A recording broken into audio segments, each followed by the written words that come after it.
Hey, it's Clay Trader, and this will be a video chart on ticker symbol BLPH. We will take a look at the 30-minute time frame. Real quick, what do I mean by 30-minute in case maybe you're new to charts? Instead of each one of these candlesticks here representing 1 day's worth of price action, which is what you would normally see, each one represents 30 minutes. So while this here may look like several days worth of time, it's actually just today's price action broken down into 30-minute time slices. I like through this time frame. I think does a good job of telling the quote-unquote story of the price, and then makes mapping out where levels of support and resistance a bit easier to see.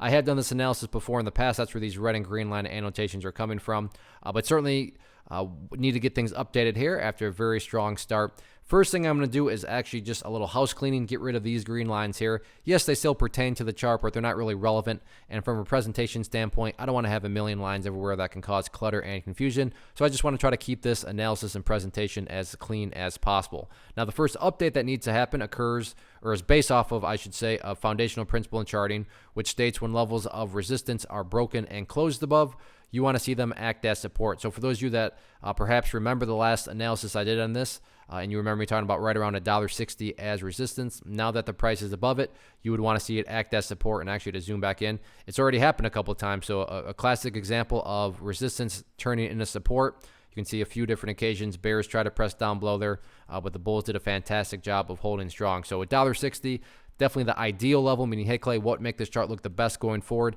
Ideally, if the price can stay above $1.60, that would be the best sign of power. If the price does drop below it, I'm not saying everything's ruined, but yeah, preferably speaking, staying up above $1.60, definitely best sign for the bulls. From the big picture perspective, and a very simplistic way to kind of measure the health of the move, just keep an eye on that purple line right there, which is the 50-period simple moving average, meaning as long as the price is above that purple line, the bulls are in full control, full health, however you can best visualize that. No questions asked. Now, what about levels of resistance?